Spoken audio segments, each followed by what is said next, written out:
Do I have to keep looking at myself? No, you can look at the camera. Or Yeah, you I can think, look no, at now that I know roughly what it looks like, I don't particularly want to, because your eyes get directed at that. And I'd Yeah. rather talk to the audience. Yeah, you can see.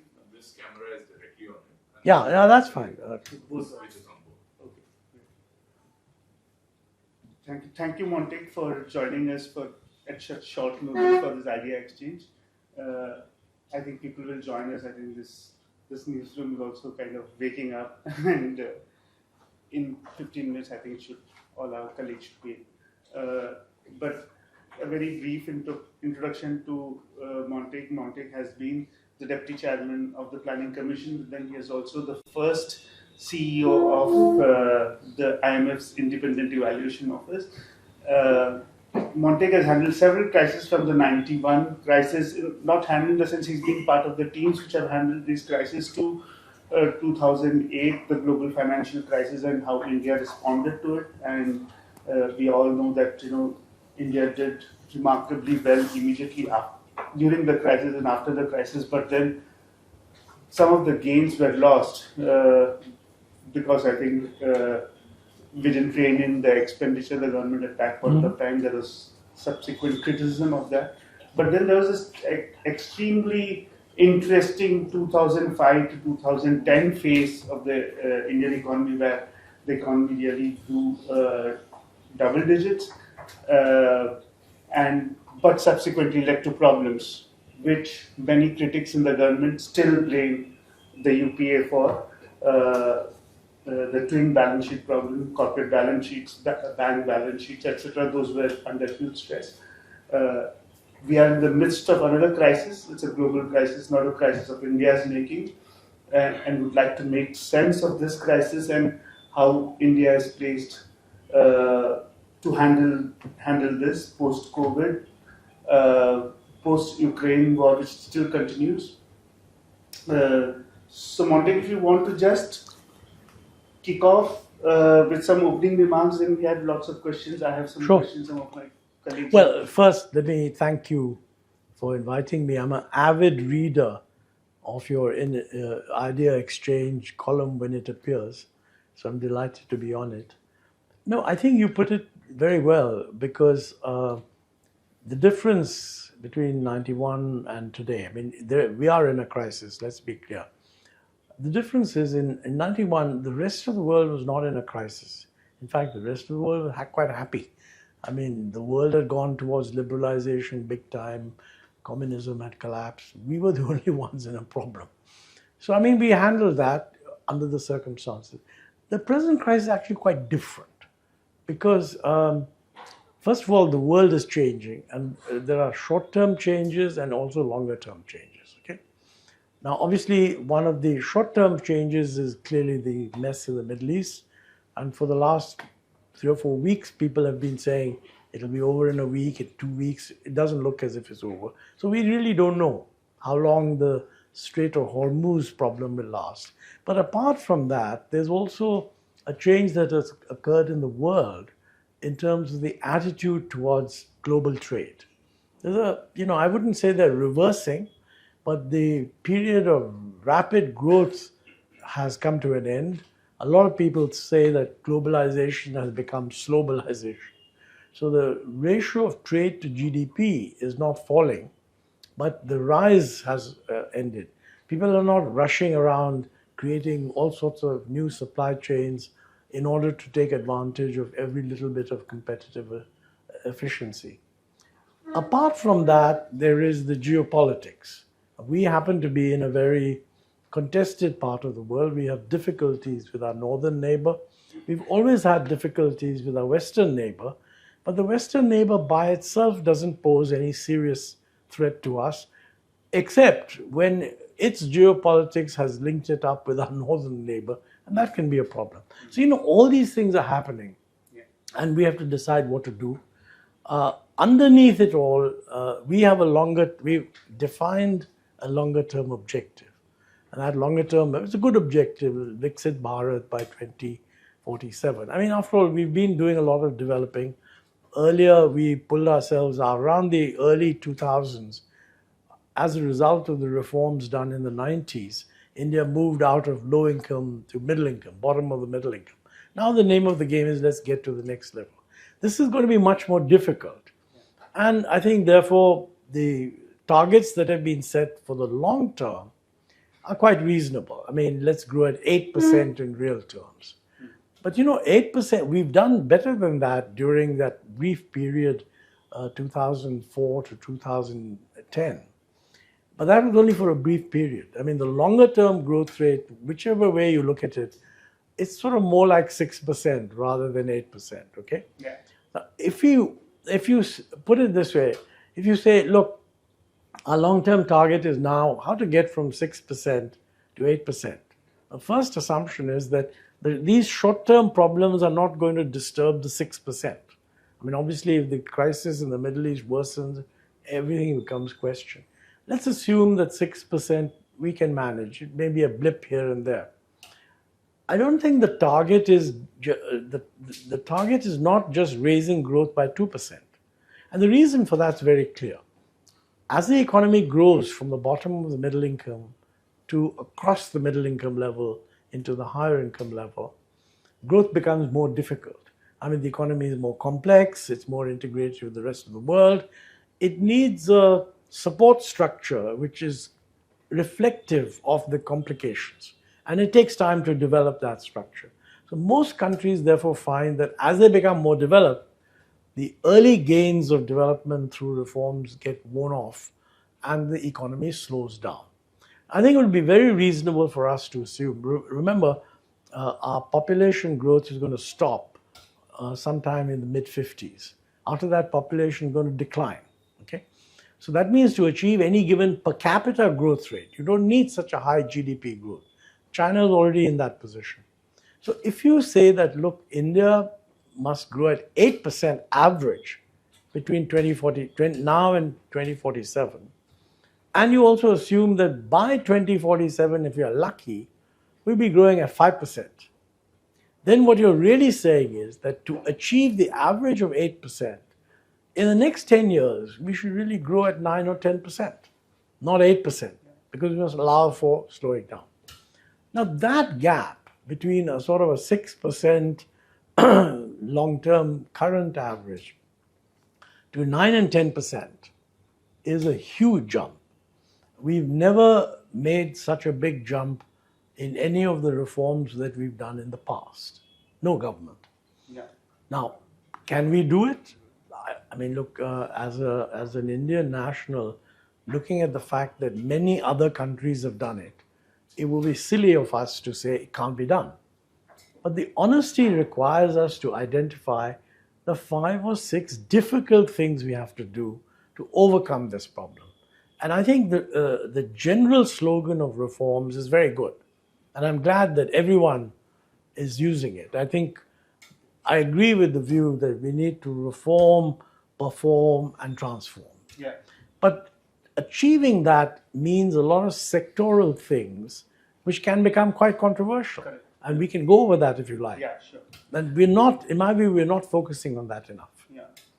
Montek, I would like to structure this in kind of three kind of parts. One, of course, I want to, before we get down to those 5 or 6 things that you talked about require attention for sustaining high 8 to 10% growth. I would want you to take us through very briefly. Which sugar? No sugar, just hot. I want you to take us through the new millennium, 2000 onwards. Mm-hmm. Say the first 13-14 years and the next 13 years. How do you look at this? Like if I'm taking a 13-year thing because I'm splitting it just into 2, and part of it, of course, coincides with the UPA, Mm-hmm. part of it not wholly, and part of it with the NDA. So I want you to look at, say, the big crisis points during the first half of this millennium and the second half of the millennium, and so far, and how did India respond to it, whichever party? Well, I think the positive thing in the first part, the transition from the BJP NDA to the UPA government, I think it was a pretty seamless one. And I would give a lot of credit to the BJP NDA because they continued the reforms. I mean, in the reform discussions, although at any given point in parliament, I mean, it's the business of the opposition to oppose. But like in that time, for example, towards the end of the Narasimha Rao government, we had carried through the logic of our own thinking that, look, if banking is open to private sector and foreigners, why shouldn't insurance? So we started that process. But the BJP was totally opposed to that. But I think when the NDA government came in, they took a different view and they opened it up. So I don't complain about that. You know, I think the important thing is that in a situation where governments are going to change, they will never resist the temptation to score a political point. That's why democracy is fun. But I think they should be sensible enough once they've won to sort of say, not to say that, well, we criticized this when we were in opposition and we must now kill it. And they continued. Okay. I think in a way, within the UPA, that gave a sort of reassurance. And the UPA laid out its proposals. There was a feeling at one point that, you know, the BJP under Atal Bihari Ji had gone to the campaign on the India Shining slogan. And the UPA had come in with communist support. They, of course, didn't like this India Shining, private capital, Yevo, and all that. So, although Dr. Manmohan Singh was clearly of a particular point of view, this was slightly muted and more emphasis was given, which I think was deserved, on agriculture and rural employment, because I really do believe that if you are going to move forward through a private sector-led process as far as industry is concerned, and I'm quite clear that's the only way it'll work. I don't share the view that if you can't do it through the private sector, well, we can do it through public investment. I mean, we've seen that movie before and we know what happens. So I think what happened here was that Dr. Singh was able to persuade the private sector that in spite of the fact that he's running a coalition government, it will be a government that will be pro-private investment. They brought down the fiscal deficit, which is always kind of a good thing during the UPA initial years. And I think we got a big inflow of investment, domestic and foreign. Yes, there was excess lending at a later stage. You know, in any of these things, during a boom, the financial guys go crazy. Regulators have to step in. And so next government will say, you caused this problem. That's okay. There was excess lending and it brought down relatively quickly. You know, even the UPA government, I would say the Modi government, there's two important respects, I think, in which they had continuity. One was Aadhaar. Aadhaar was a UPA idea. Nandan Nilekani was brought in, did a fantastic job in my view. And you know, when Aadhaar, we had introduced law because it has to have some legal standing. BJP parliamentary party was totally opposed to the Aadhaar bill. All kinds of reasons, some legitimate, some not legitimate.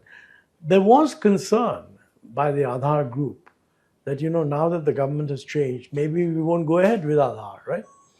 And it was Nandan Nilekani who sought a meeting I mentioned this in my book Backstage, so I'm not revealing anything new.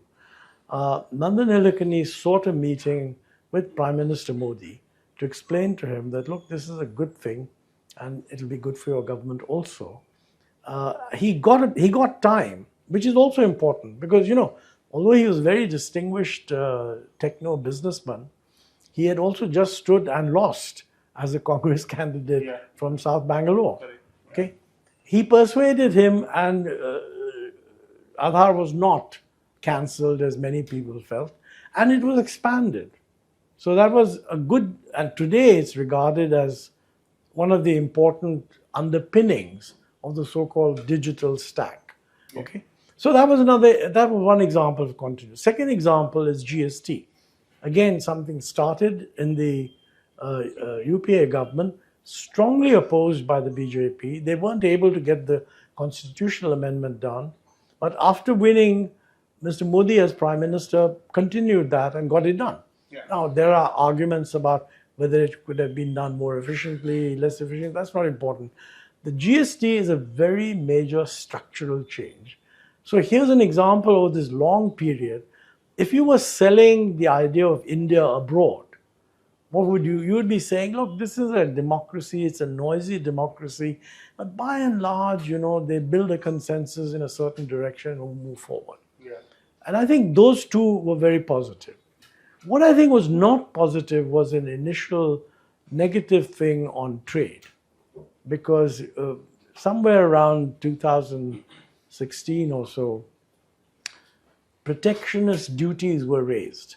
And at that time, Arvind Panagriya, who was the first deputy vice chairman of Niti Aayog, actually said that this is wrong. We should continue what was the earlier position, not only of the UPA, but actually of the BJP, that we keep lowering duties to reach East Asian levels. Well, we raised duties. At the same time, we lost the opportunity to join RCEP, which I think was a negative development. And internationally, that's the one area where people said that, look, yes, there's continuity in some areas, but not in others. I think on disinvestment, very good signals were given at the very beginning, better than the UPA. Because the UPA, because of the old Congress and to that the left participate, opposed to the privatization of public sector. Yeah. This government said, look, we will only it was a BJP's original view that we will only maintain a few strategic areas, otherwise privatize the whole thing. That was said, but it didn't get done. And that's, again, a missed opportunity. So I think the general perception is that India moves in a certain way, but it moves in a leisurely way. You get a bit of stops and a bit of starts. That's not the way to get to 8% and 10% growth. Yeah. It'll keep your 6.5% going if the rest of the world is supportive. Right. So Montek, the next part was the present. I was recently reading a piece by Martin Wolf, where he said, it's almost 3 months into the war. Yep. But you are going to see the impact of the war only now. Basically, global inventories have been drawn down exactly. all this while, and now the real shortages can actually impinge the world and India as well. Given how the Indian policymakers have reacted to the war so far, how do you place India and the world for the next, say, 6 months, given that we're not really seeing an end to the war immediately?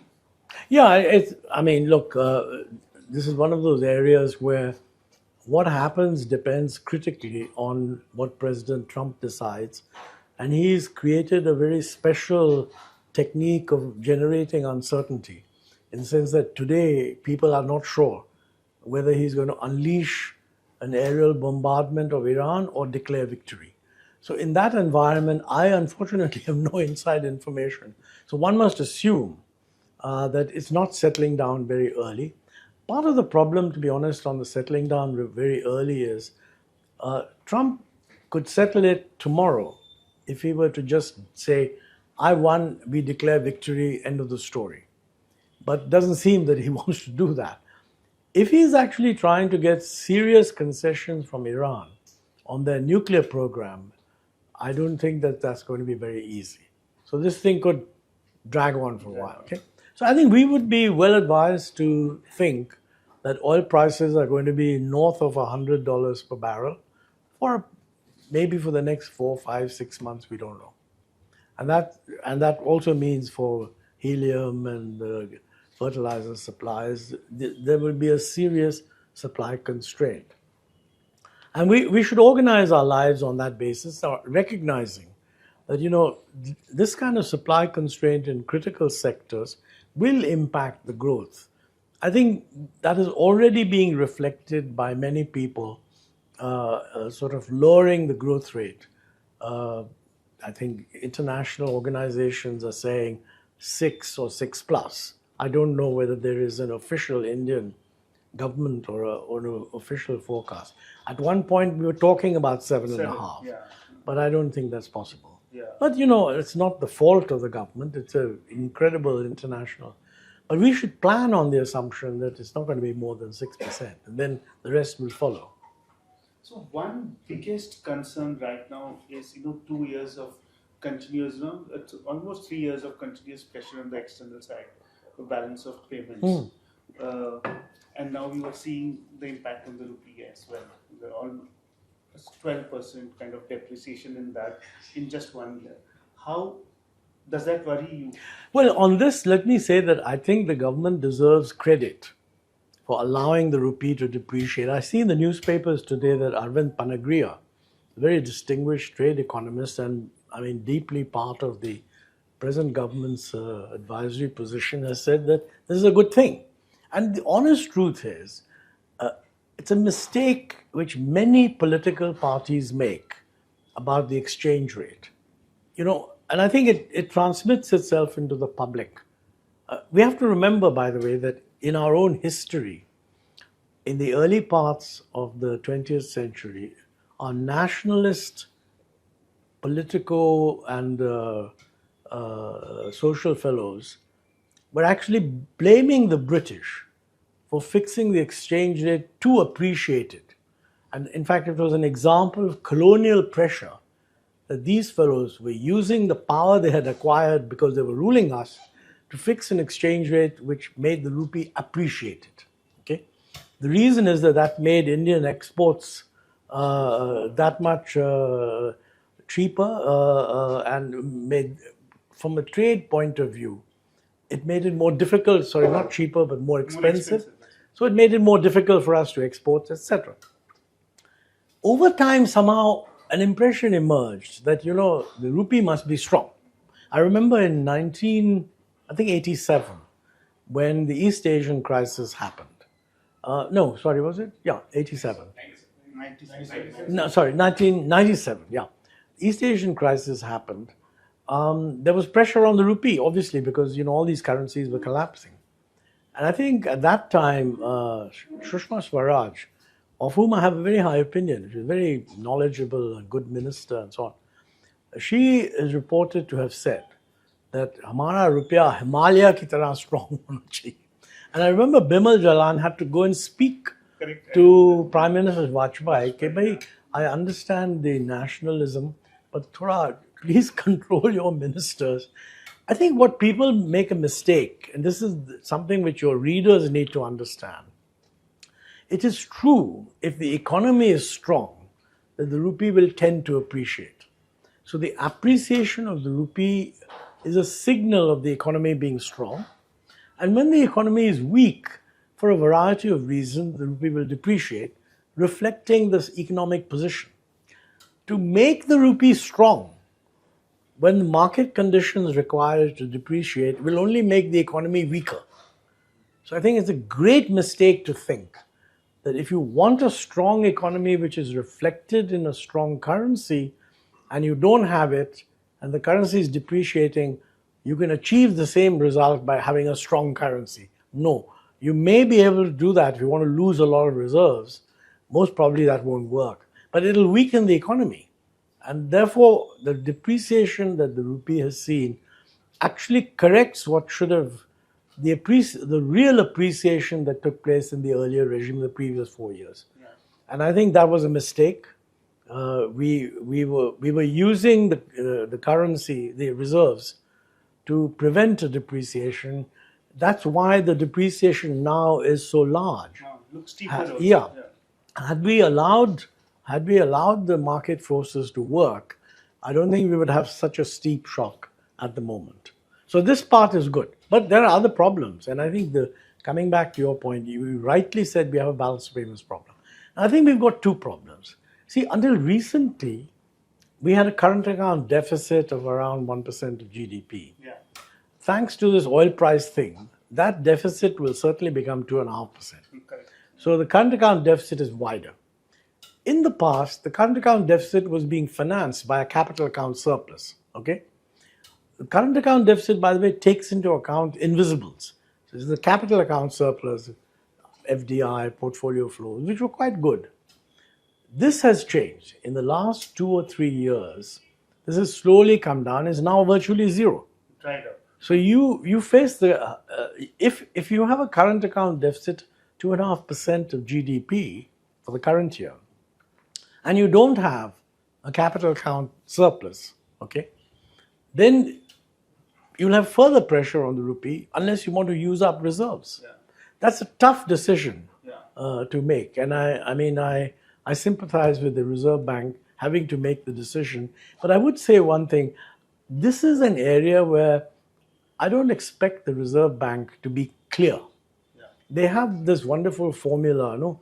We allow the market to Managed set flow. it, but, well, they don't say that. They say the rupee should be market determined and we only intervene to Right, fluctuation. volatility. Yeah, Nobody defines what is volatility.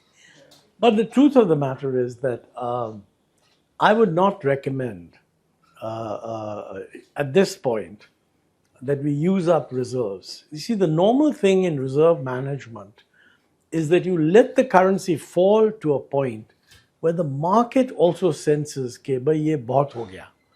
Then, sentiment changes. I mean, let me give a crude example. If you think that 100 rupees to the dollar might be the amount of depreciation needed, then if you're allowing the market to work, merely going to 100 in a series of steps, losing reserves all the way is not a good idea. It's not a bad idea to let the market determine it. If the market pushes it above 100, at some point people will say, hey, this is overdone. So let's make some money by betting on the other side. And that's exactly what we did in 2013. A lot of people are very critical of the UPA because my good friend Ruchir Sharma said we've become one of the fragile five. But he never gave credit to the fact that in 2005 and 2013, we managed a genuine shock to the world economy in the form of the taper tantrum. And we managed it without going to the IMF, on our own. And one of the things we did was we didn't fight the exchange rate depreciation. And I remember at that time we set up an interministerial group to discuss these things. And I think somebody had said that, yes, I think a depreciation up to about 60. In those days, that was meant to be too very big depreciation is perhaps reasonable. But, going above 60, we should not allow. Yeah. So I made the point that, look, you need to change market expectations. And if you want that to happen, you should let the exchange rate overcorrect. And then the market will bring it back. Yeah. When it does that, then you really know that you're doing it without reserves. Yeah. And we did exactly that. It went to 65, as I remember, and then came back. I think we need to create an awareness amongst our business people that a market-determined exchange rate will jump around. Yeah. And if you want to be sure about it, then take a hedge. Yeah. It costs money to take a hedge. Yeah. But they like to assume that no, government will never allow this to happen, which means the government is conducting the hedge. Yeah. I don't think that makes sense. Very interesting. I just had one question, then I just want to throw it open. The way you explain things, there was just one counter argument by even the most reasoned economists is this, that if you let the rupee depreciate, given that US, the yields are likely to harden, interest rates may go up in the US, the possibility of capital inflows looking bleak. Yep. It could just, what you are talking about, market finding a point where it says that enough depreciation has happened. That point may not come. It becomes a self-fulfilling. No, that was a worry. Very. I know people have said that, and it's a very good point. And thank you for raising it also. But remember, the exchange rate is not the only thing. I mean, if the strongest economy in the world, and I think even the Chinese agree that the US is the strongest economy. If the strongest economy in the world is going to have a high interest rate, and you decide to have a low interest rate, please be aware that what's the secret? Yeah. The short answer is the governor of the Reserve Bank. We should be sympathetic with the governor of he should not be put under pressure to lower interest rates. Yeah. In a moderately open economy, the interest rate will be affected by the global trends. Yeah, sure. So that's what we have to do. Great. Anybody? Harish?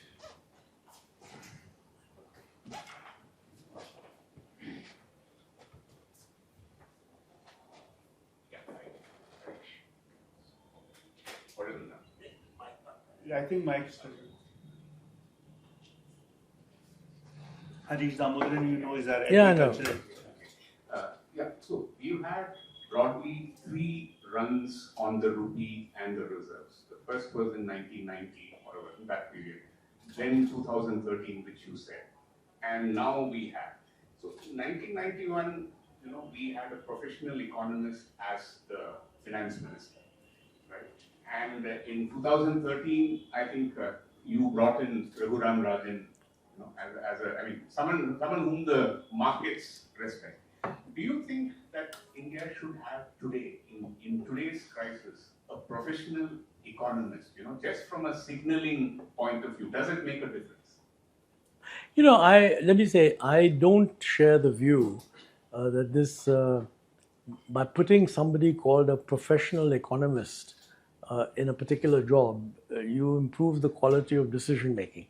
I can think of many professional economists who could have been put in 1991 who would have been unmitigated disasters. So, in fact, at that time, most of the professional economists would have been. Certainly, every one of my friends from the left who were very vocal were totally opposed to the economic reforms, and they all had PhDs in economics. So, never bother about the chap's degree. But yes, is the quality of decision making good or not? That is something one has to decide. Let's be clear. To be fair, I mean, since I'm not here at a political slinging match. Though, mind you, I enjoy those. Huh? So I mean, that's fun. But I'm not an expert at that. I think it's too. I think so far, I would give credit to the government for having let the rupee weaken. I think they are correcting for a mistake that was earlier made of keeping the rupee too strong. Had they allowed it earlier to move in the direction that to offset the real effective exchange rate appreciation, we would have been better off. But having said that, the crisis today is not just because the parameterization of key things didn't change in 2 or 3. It's a different world. I mean, look, if the US introduces the kind of uncertainty that they have introduced on tariffs, where even the principles on which they want to impose tariffs are actually do not correspond with any internationally accepted notion of when you raise a tariff, I think we're facing very unusual circumstances and we should accept those. The key thing there, if you ask me, on exchange rate, I've already said, we're better off with a weak rupee. On trade, it's very good that we are signing all these FTAs. We haven't actually implemented them yet, but these things always take a bit of time. During that period, you must be very careful with lots of people saying, "Arey, the FTA has done nothing, exports have not." It will not show up for another 3 years, if you ask me. But these are the good things to do. It's good that we are trying to do a deal with the US, but God knows what the outcome will be, and I wouldn't speculate. I think we need to think about East Asia. It is going to be it is already the center of economic gravity for the world. And in my view, I would have preferred joining RCEP. We missed that opportunity. I'm not sure why we missed it, because clearly since the Prime Minister himself went there, and it was in continuation of his own idea of not just think East, but act East, at the last minute we opted out. So I don't know what critical factor emerged. Lots of people say China, but China was there all the time. So I mean, if the concern was China, then we shouldn't even have started negotiation. Anyway, whatever the reasons, if we are concerned about China, and I do believe that far too many of our industrialists have a mechanical response, "Oh, we can't compete with China," then we should just apply to join the CPTPP, which doesn't include China and is a major East Asian kind of bloc. It would reassure countries like Japan, countries like Korea, other countries in East Asia, that India is now committed to following a more open policy. I mean, all that is necessary, I think, is for the Prime Ministers to say we are going to apply. Because you have to apply, then it takes time. But we should get in early on that before they change their mind and say membership is closed, etc., etc. So I think on trade, we need to remain open, and I think it's good to have a weak exchange rate. The FTAs will lower duties. What we need to worry about are not have quality control measures. I think these have been very wrongly introduced and not at any high level of decision making. We delegated down, and all of a sudden, we got hundreds of quality control orders, which disrupted the access, particularly of smaller industries, access to essential intermediates. Very damaging for Indian industry in order to protect a few producers. That's one. And I don't know, I've seen in the newspapers that Mr. Gauba, who is a member, former cabinet secretary, member of the, even he's been retained in the new Niti Aayog, he chaired a committee.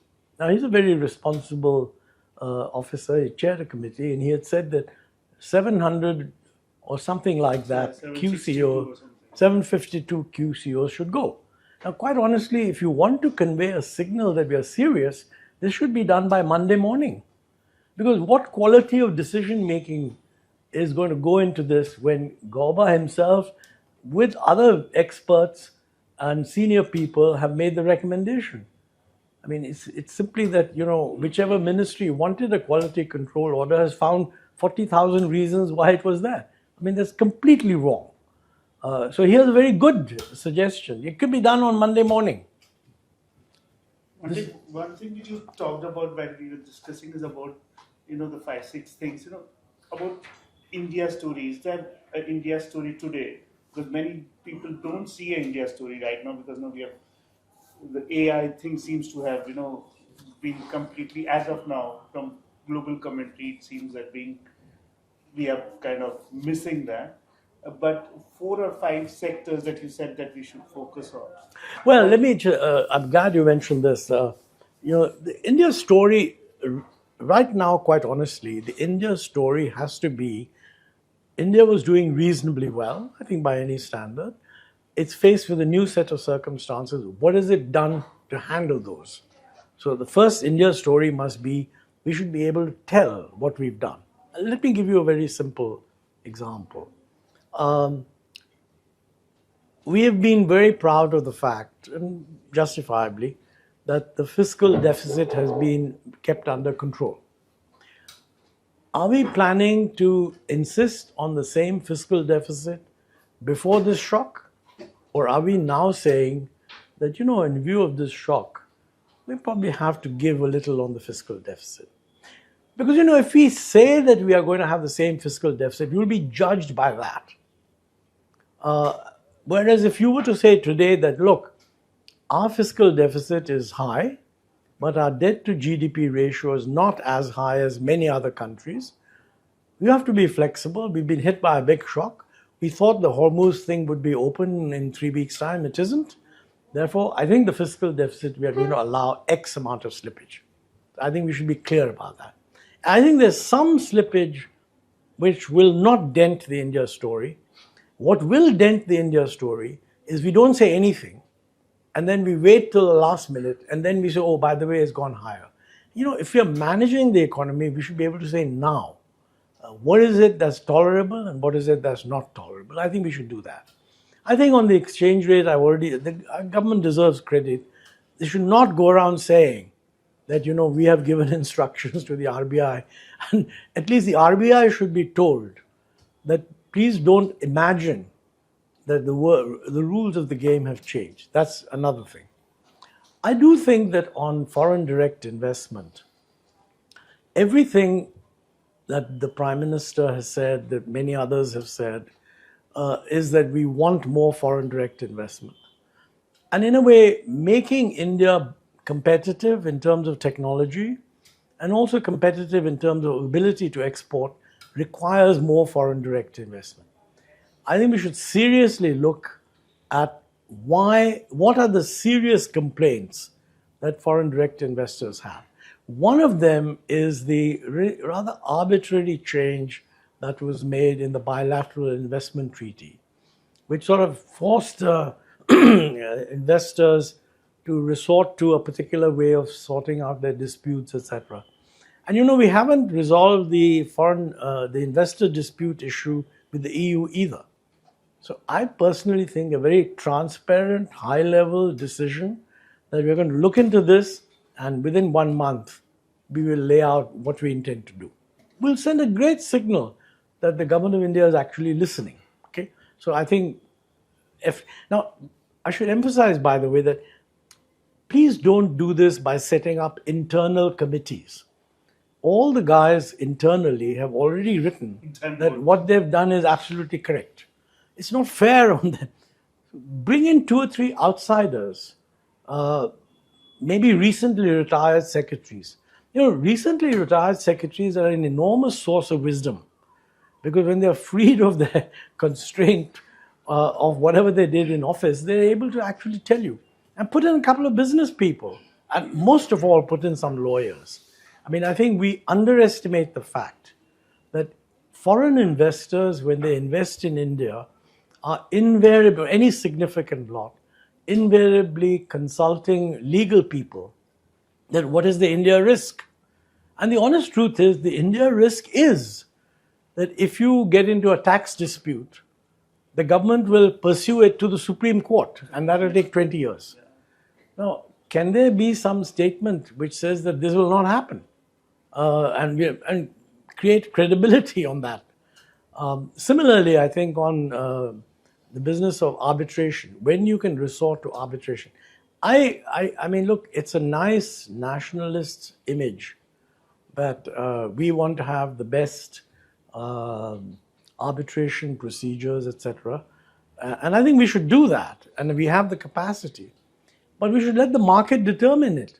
So if somebody says, I'm not really confident about your arbitration, I want to do it in Singapore, which is very, very expensive, I think we should allow that to happen. Here, what is happening is that you're forcing the arbitration in India, which is much cheaper, but unfortunately, it carries no credibility with the foreign investor. So who is it we're trying to persuade? Not our own audience, which naturally thinks that anything done in India, after all, if we have to live with the Indian courts, so should they. They don't have to, I mean, So I think that's another example. And I personally feel that, in certain areas, the old idea of privatizing a lot of public sector stuff where there's no justification for keeping it public should be revived. And if there was a categorical declaration that we're going to do this, I think that would carry some credibility. And there'll always be problems that, are you getting the right price? I remember that Arun Shourie, a good friend of mine who was a minister in the Vajpayee government, he was the first guy to actually do a privatization of the Centaur Hotel, which was dead as a dodo. But there was a case against him because they sold in a very transparent auction. Anybody could have participated. And the guy who bought the hotel 4 months later sold it at an even higher price. Now, I think what people don't realize is that, when you're doing an auction, unless you have credibility that you're actually going to complete the sale, people don't bid. Whereas once it's sold, people who are interested in things, it becomes a commercial agreement. He doesn't auction it, he just goes and sells it. I think we need to bring that back. Siddharth?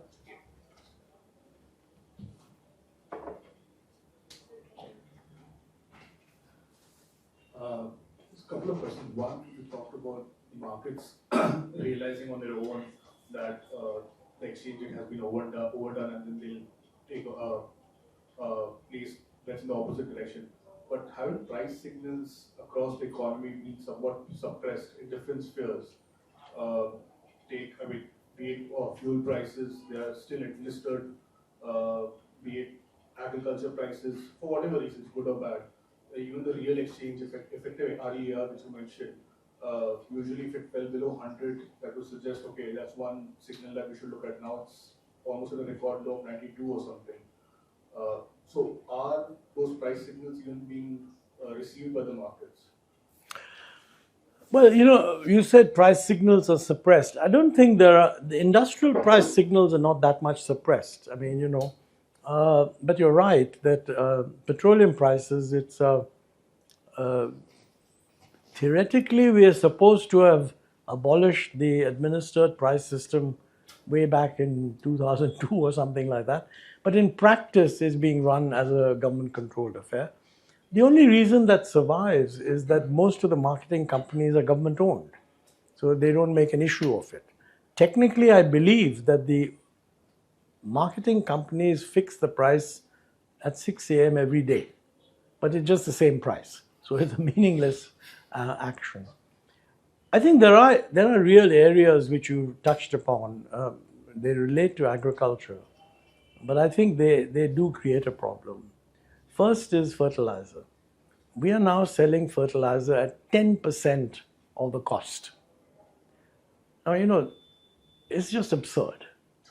And nobody wants to touch it because we haven't created an environment of trust with the farmers so that you can have an open discussion. And to my mind, the whole price issue vis-a-vis the farm community cannot, I think, be managed just administratively. You need a debate on it. And if there's a debate on it, you will probably realize that even in every party, there'll be people with different views. And those representing the farmers will be the loudest in saying, no, there should be no change at all. Others who recognize that this is illogical will somehow not say very much. But we're running a system at the moment. MSP is supposed to be a key price signal, okay? It's actually functional only for rice and wheat. The growth rate of rice and wheat over time is about 2%. The growth rate of every other agricultural product, which is not subject to MSP, is 6, 7, 8%. So the first proposition that MSP is essential in order to maintain growth is just fundamentally false. So, but how many people are aware of it? I think, frankly, what you need to do is to appoint a high-level committee with very quickly lay out a few things and subject them to debate. I don't expect this to be changed, but let us at least have a debate so that people can see what's happening, And certainly, I think on fertilizer pricing, I mean, this has been going on for 20 years. Every government has failed to address this issue. And I can tell you, as somebody who was in the system, not for the thing not being raised. Every government has known that underpricing of fertilizer is bad, that it's leading to too much use of urea and not enough use of potassium and the other thing, P and K. And furthermore, that all the soil cards that we make a big fuss about, I mean, it takes about 200 rupees to actually estimate, do a test. And it's only being done for macronutrients. The real problem is micronutrients. Because when you overuse fertilizer, the stimulus that it gives to the crop leads to the plant itself sucking out the other micronutrients that are needed, causing depletion of micronutrients. Now, if you want to do that, you need the cost goes up to about 1,000 rupees per soil card. And soil cards vary. And the soil condition varies field to field. So just because you do one soil card here, it doesn't mean that every farmer is faced with the same condition. Now, in this day of AI and digital and all the rest of it, the ignorance of the farmers and the failure of state governments, it's not a central government failure. I mean, look, agriculture is a state subject. It should have been the priority of every state government to make sure that farmers knew what was good for them in terms of soil. Now, I can't help feeling that if you convert the entire subsidy that we give through inputs into a cash subsidy to the farmer and free the price of inputs, the only people who will oppose it are the producers of the inputs. It is wrong, in my view, to say that the farmer has a vested interest in keeping the price of fertilizer low. The vested interest is those who produce fertilizers. And now, with shortages of fertilizers, they'll all be happily buying more expensive ingredients and say, Saab, your retail price is fixed, now you give me a higher subsidy. This is just madness. And how is it going to change? Not by making a decision. I think you need to identify 8 or 10 people, different parts of the country, who one would be able to say, look, these guys really know. And then make them attend public meetings and make them go around the state, just like the Finance Commission does. Let them go and talk to state legislatures and say that this is what's needed. But remember, if you take away a subsidy, there will only be complaint. But if you say, I accept that we must support you as farmer, but I want to give you so many thousand rupees and you pay a market price.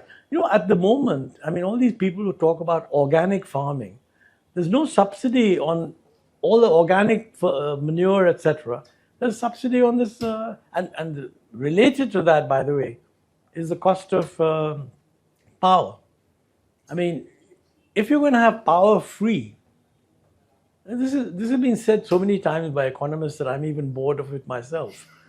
But it's just incredible that, and people say don't rely on prices. More damage is being done by not relying on prices than was ever done by relying on prices. I'm quite sure of that.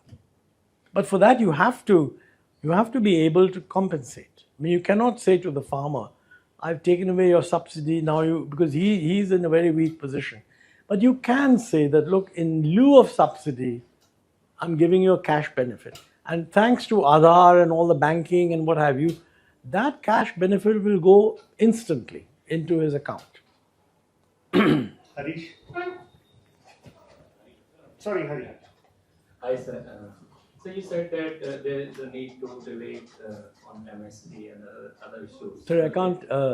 You said there's a. What did you say? You said that there should be a debate on the issues like MSP Yeah. and fertilizer prices, and you also said that at least to debate these issues, a committee having 10 people should be constituted. So suppose if you are given this task of choosing 10 people, who would you choose these 10 people as of now? Because in the past we have seen government formed a committee in 2021 under the then Secretary Agriculture. But the committee Secretary Agriculture, forget. Secretary Agriculture is he will not say anything that Minister Agriculture doesn't want. So no committee headed by a civil servant can be treated, in my view, as an independent body. If you want independent opinion, go to independent experts. So can you suggest those people? Yeah, sure. If you want, I'll give you my names in private, but not in public. If I go and suggest somebody else will say, "Yeah, आपने मेरे नाम का जिक्र ही नहीं किया." Let me say, there is no dearth of experts. There is no dearth of people who have expertise. There's no dearth of people who have worked in international organizations like whatever ICRISAT and others. Indians have done fantastic work in all these areas. And I can easily give you Indian economists from different parts of the country. That's not a problem.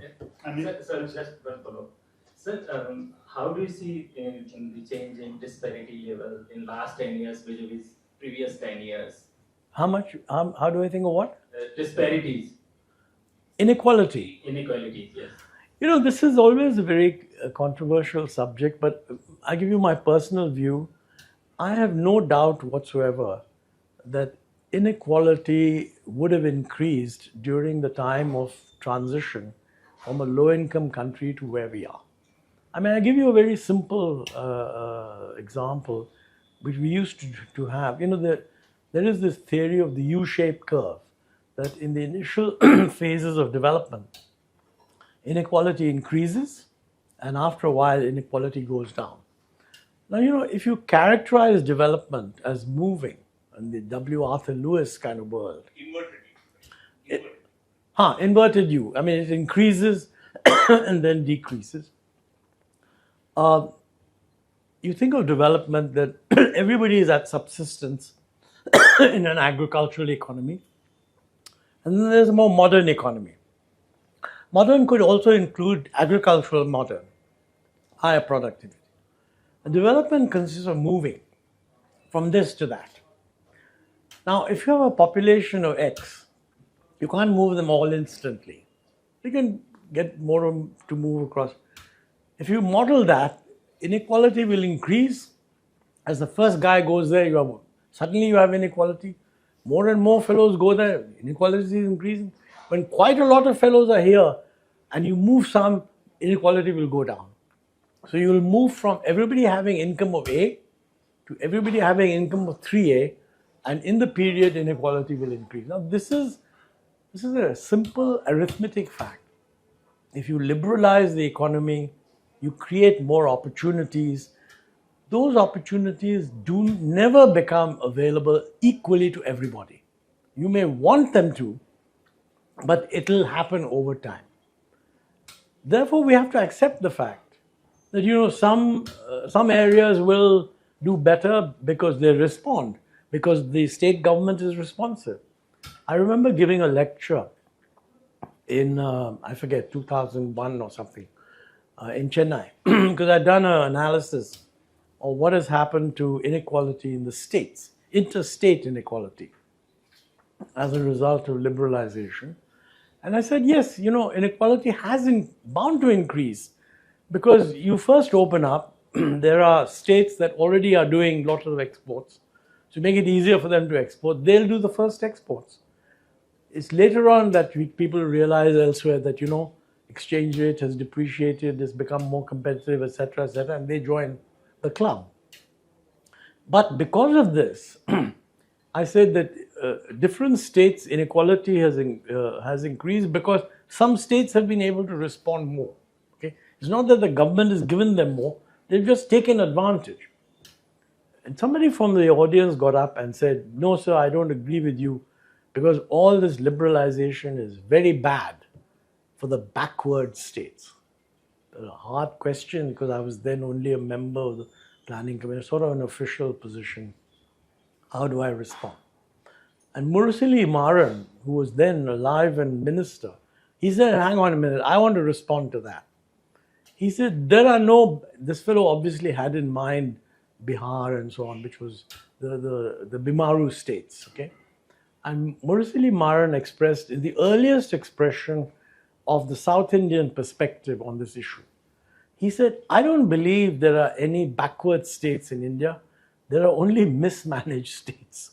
So he was making the point that, if you don't manage your state well, you're not going to benefit from liberalization. And there's an element of truth in that. Of course, it's a bit exaggerated because even if you manage it well, you may not be able to benefit as much as states that already have access to ports and this and that and the other. Yeah. So, short answer, inequality has increased, but poverty has gone down.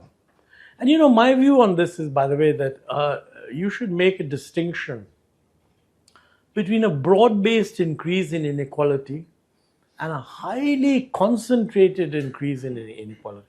I believe, and I may be wrong on this, that any development process that gets enough benefits to the bottom, I don't think the bottom minds so much if the middle or even the upper fellows move up faster, because there's the belief that we can also get there.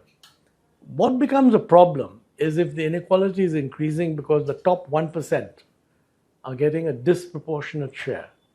And I think there's some feeling, and this has not been measured, I don't know if you're aware of this, but there is no official measure of distribution.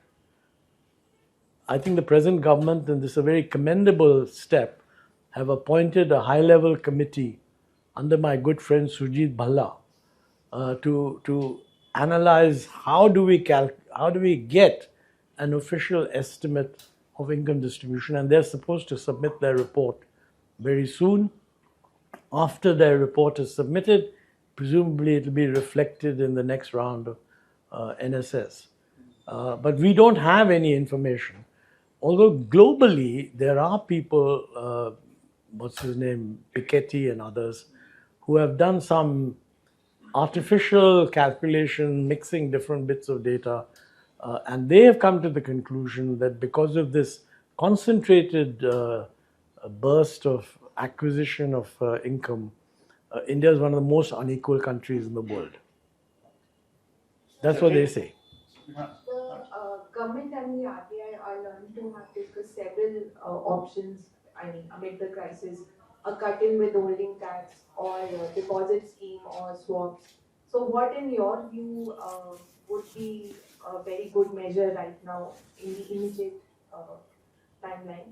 And the second part to the question is that many experts are also pointing out that what India is trying to address is a cyclical issue of current account deficit through, I mean, addressing the problems which are very structural in nature on the capital account side. So, in the long term, I mean, how do you see, how does India address the underlying structural issues on an external account?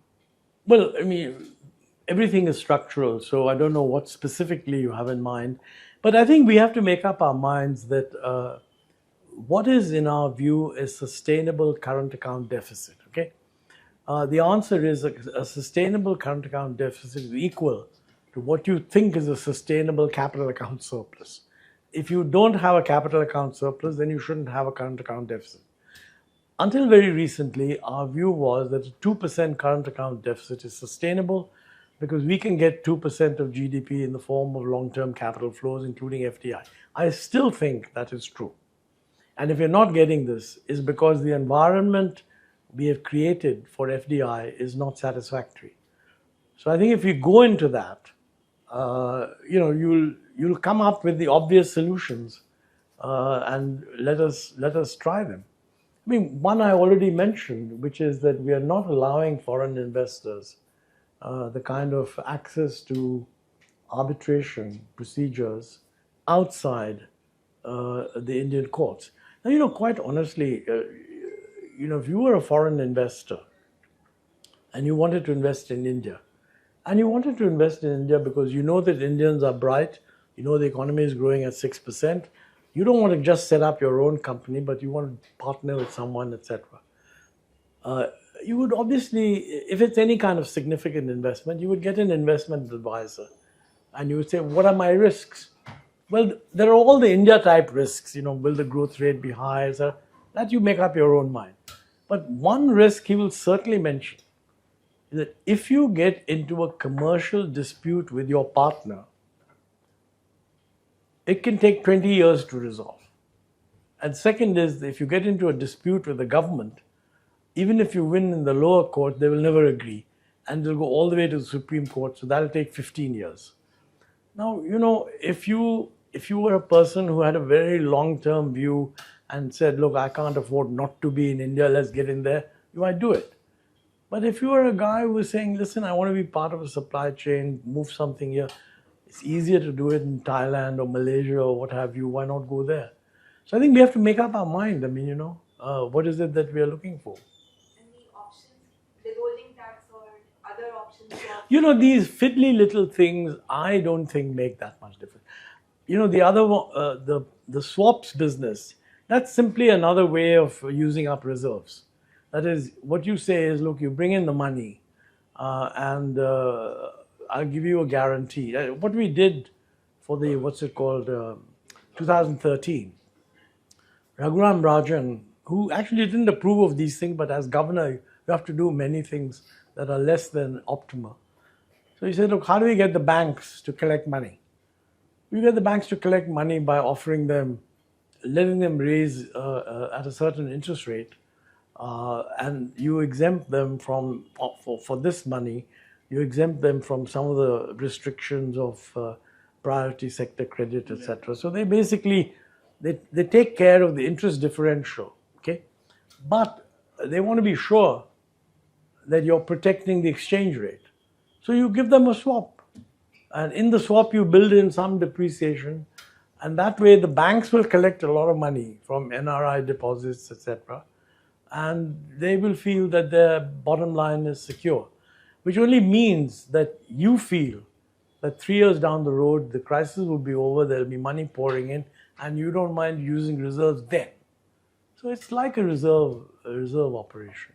Hey, one good thing is that, we have reasonably comfortable reserves. I mean, look, at $690 billion, I forget now what 1% is, but maybe 350 billion $35 billion is 1%. So we could very easily have a 2% deficit of $75 billion. But nobody likes to see reserves go down. This is the danger with building up high reserves. High reserves make a lot of sense if you are willing to use them. But if you're scared of using them, then they're of no use at all. Yeah, the thing.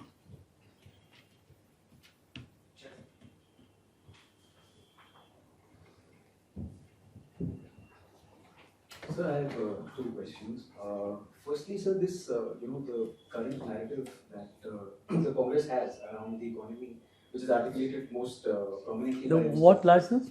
The economic discourse that the Congress has, it's the mainstay of it, and it's most prominently articulated by Mr. Rahul Gandhi, is around crony capitalism, the sellout to the Ambanis and the Adanis, etc. But at the same time, progressively electoral success has been eluding the party.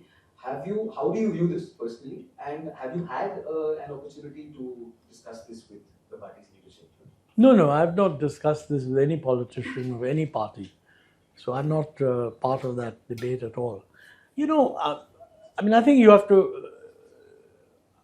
The argument about cronyism, which is what you're referring to, I don't find it very sensible.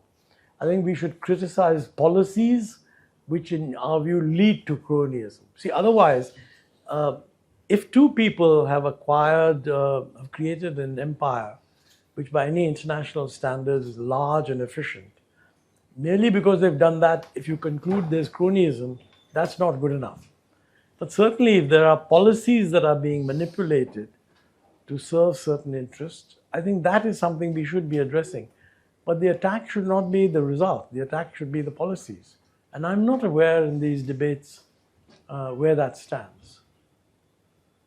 May I ask now? Yeah, sure. So in terms of policy, you've been at the planning commission. How do you see this current trend where direct benefit transfer has sort of become an SOP for almost all governments? Doesn't matter whether it's the center or whether they're states or they're alliances. How do you see this in terms of policy vis-a-vis sustainability? And do you think it is? How long do you think this system should be? No, I think that's you're going back to the freebies and raveries debate, right? Actually, when the Prime Minister said originally that this freebies and raveries was a bad idea, I completely agree with that. And there's nothing wrong with welfareism. Let's be very clear about it. I don't approve of the proposition that anything that is done for welfare is somehow a loss of fiscal something or the other. There is a role for doing more welfare. And I think the expectation of the Indian people, particularly as the economy becomes more sophisticated, will be for a better quality of public goods being provided. Okay? Certainly quality of education, certainly quality of health, and also child care, Anganwadis and this and that. So I don't think that those should not be called raveries. But these handouts, even that, for example, if a state government were to say that, look, these old age pensions, we as a society owe it to our older citizens. But look, because in India, nobody prepares for their own old age. They spend all their money on their kids, possibly under the mistaken belief that the kids will look after them. This part of modernity has come. The kids are no longer looking after them. The poor guys who made this decision, they don't have any option. So I think we should do a combination of two things. First is we should teach older people that please do not think that the family will always look after you. Very well make arrangements for your own welfare as much as you can. But having said all that, I think it makes sense to say that, simply by virtue of having reached the age of 60 or 65, you become eligible for some kind of a dole from the state. But that should be conditioned by being a public fact.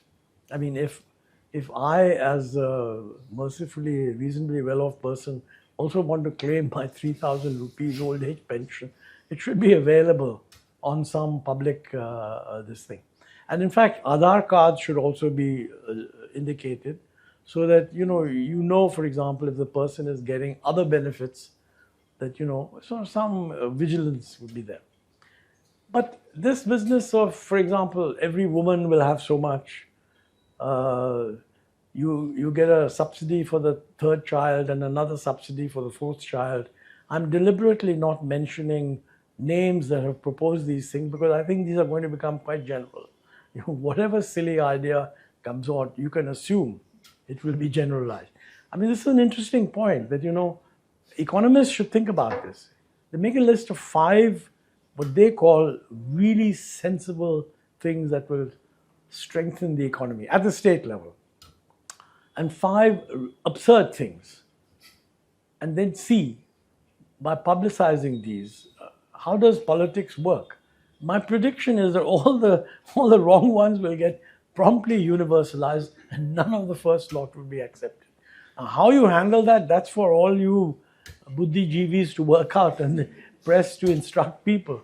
Because quite honestly, I'm a firm believer that we did the right thing by being democratic, and I hope we remain so. But we have to get around this business. In the end, if a state government leads the state into bankruptcy, then the state must suffer. This is where I don't understand what a double-engine government means, because actually each engine should fire at the appropriate level. So if the state engine doesn't fire, then the state doesn't take off. But the other one should keep firing. So what is it that the center should provide should be very clear. And here there is an argument that the center should not do any provision for what are welfare-oriented schemes. It should just do general provision. And let the state government decide if it wants welfare, it gives it for welfare.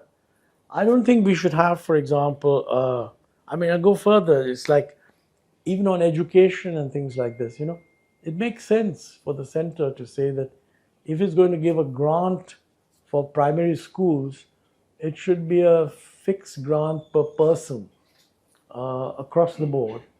And the states that want to do more can put more. But there's no support for this. No finance commission has taken this view. Anil? So you listed out some of the reasons for why. Yes. Some of the reasons for why foreign investors might be, shying away from investing. The 2015 bilateral investment treaty plus the arbitration hurdles. But one of the reasons for the adverse net FDI flows that we're seeing, apart from repatriation, is outbound FDI, which means that our chaps are not investing here, but worse still, they're investing outside. UPA government was fairly successful in sort of fostering this, the domestic private sector to invest, apart from getting investments from abroad. Where is it that they fundamentally, fail? I don't think I would view investment abroad as something we should restrict. Let's be very clear about it. Do we want to create an image of India as increasingly appearing on the agenda of the world, in which case there should be Indian-owned companies abroad? And in a longer term, for example, if Mahindra and Mahindra want to enter, let's say, the two-wheeler market in Latin America, one image would be that everything is manufactured in Pune and we just sell the scooters abroad. The other might be that they enter into a joint venture with someone there, because all countries want a little bit of stuff done. And the key stuff goes from here as an export along with the brand name. But there's a partly Indian-owned company and partly local-owned company there. I think to deny Indians the right to do that would be wrong. Now, if you think, on the other hand, that this is naam ke vaste investment, that is not really investment, but is kind of doing something which otherwise shouldn't be done, then address that issue. But the idea that Indian companies should not invest abroad is incorrect, because we are a very mixed, we're a very multi-dimensional economy. On the one hand, we have companies who truly, I wouldn't call them world-class, but they're operating in a world-class environment. TCS and Infosys and whatever, all these IT guys. Given the way the world is moving, they will want to set up centers there. And they should not be prevented from doing so. And it's good for us to have Indian companies visible.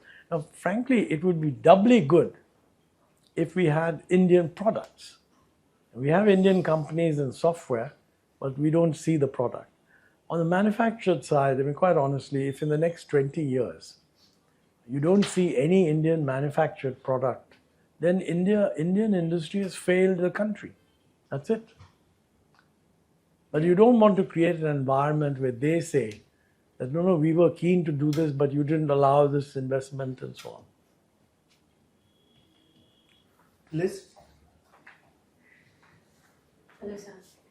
I write on politics, so my question will have some political taste.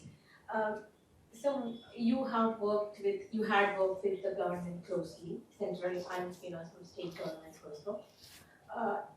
Would you please tell us, like, how far we can blame the finance minister, like especially in a governmental system like this, where we have this impression that no minister is actually completely or absolutely free to take decisions.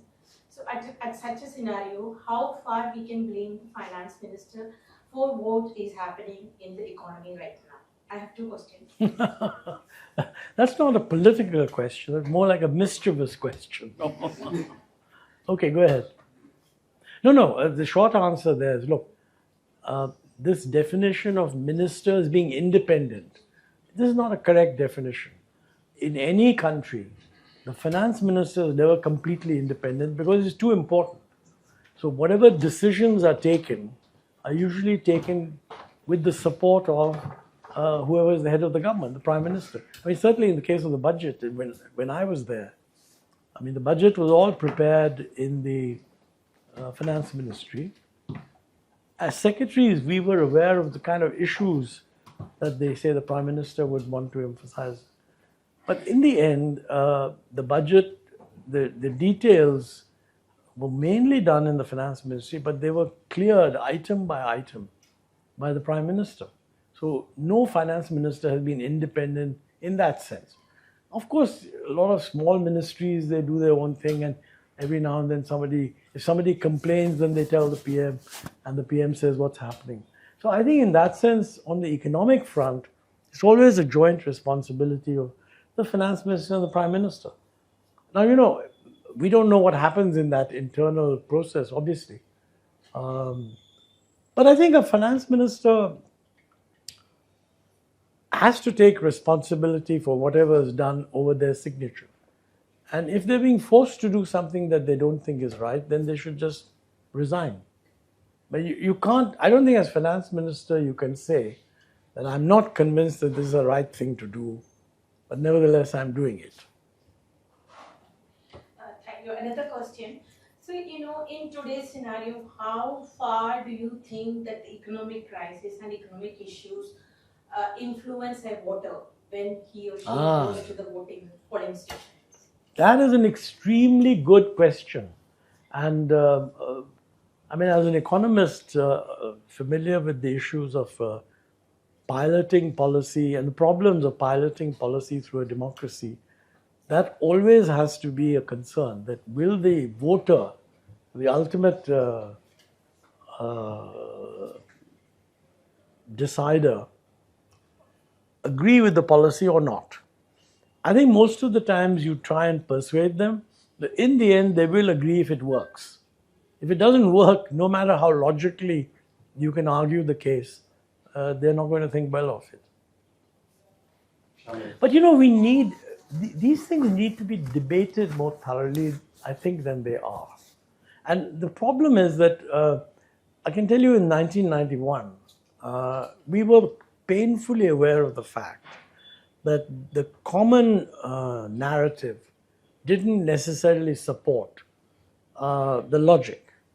Common narrative was at that time, I mean, the left was totally opposed to this opening up, and they had their own thinking behind it, and we argued against that. Then there was a political angle that I think this has been forced by the World Bank and the IMF. This was completely wrong. I mean, for two reasons, and I've said all this in my book. First of all, we had a lot of internal debate. This is not the World Bank that told us what to do. Certainly, one or two of the things we did were necessary if you want to get their money. But the extent of liberalization and restructuring that we did was much beyond what these guys expected.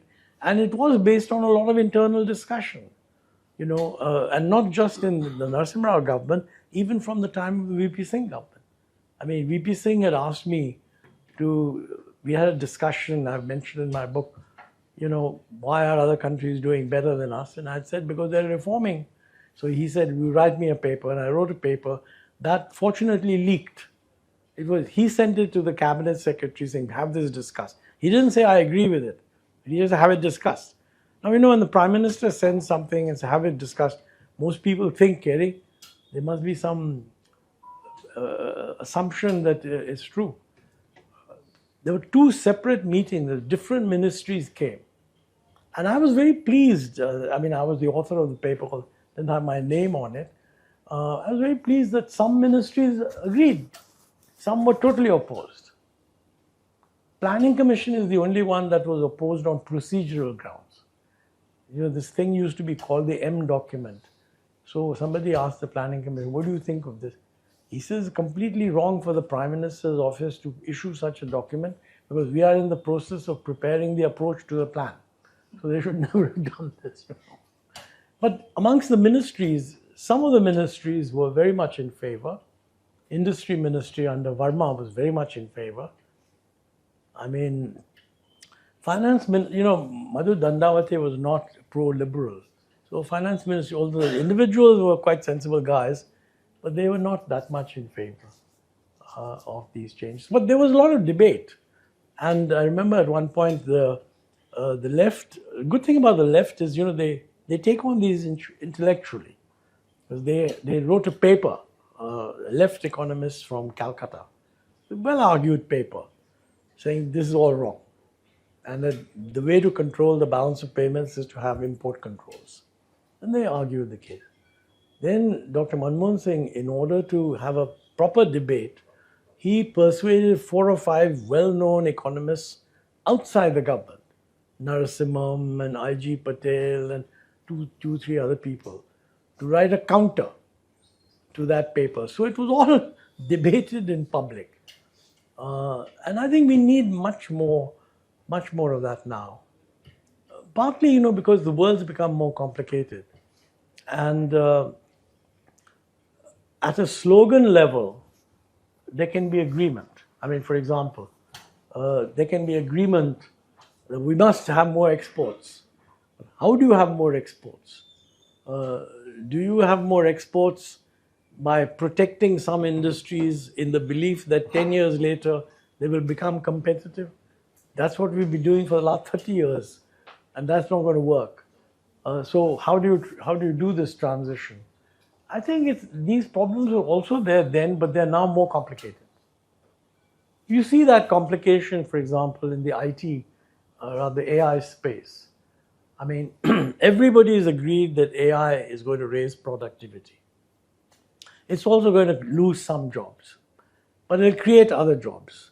And those who are enabled by AI will become more productive. So AI is good. Now the question really is that what is more important? Should we maximize the use of AI in order to increase our productivity? Or should we ban AI until we produce our own? There are views that say that no, we shouldn't bring in these foreign LLMs. We should produce our own. I'm in favor of saying, let's have them, but certainly produce our own. Mind you, that's not what China does.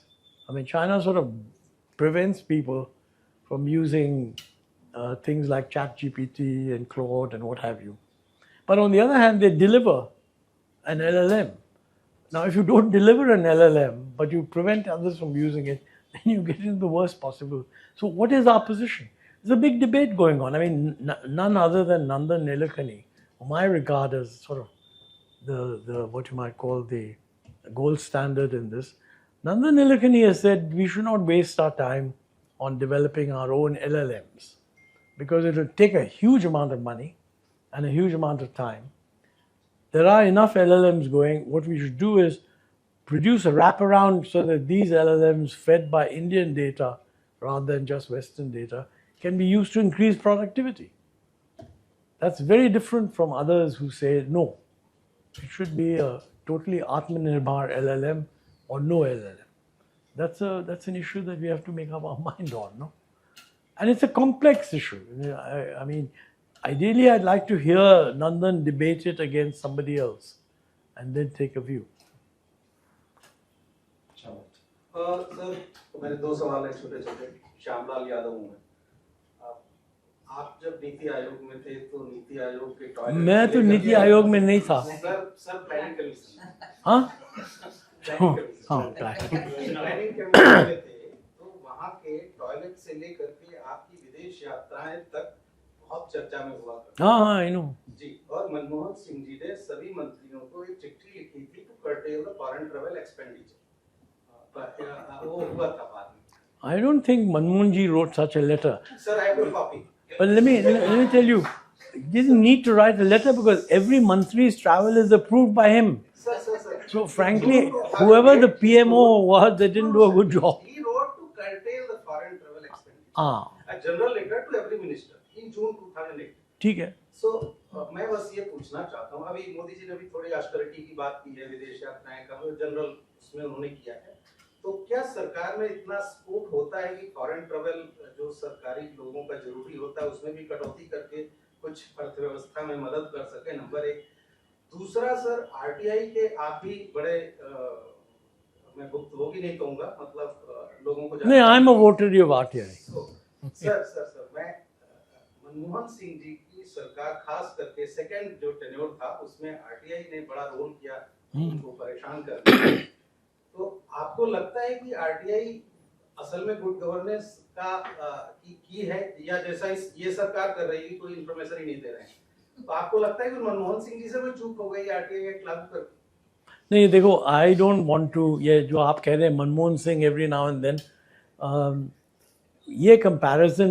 में मैं नहीं आना चाह रहा हूँ for the following reason I was part of his government and very happy with it एक दो चीज़ें मैं कहूँगा एक तो आपने जिक्र किया आई एम ग्लैड मेरे प्लानिंग कमीशन के बाथरूम क्योंकि यू नो उस वक़्त मुझे लगा अब आज की स्थिति में ये रेलेवेंट है कि कहते हैं ना कि भाई those days press was very free my own view was utterly irresponsible but I mean they should be allowed to say whatever they did but एक एलिमेंट्री चीज़ उन्होंने नहीं ब्रिंग आउट करी कि हमने जो पब्लिक बाथरूम्स थे उनको अपग्रेड किया था मेरा जो प्राइवेट बाथरूम है मैंने कॉन्शियसली कहा था कि इसको नहीं करो because I knew that they will say you are doing it for yourself so that buddy thing stayed the way it was I was perfectly clean but not modern I was really surprised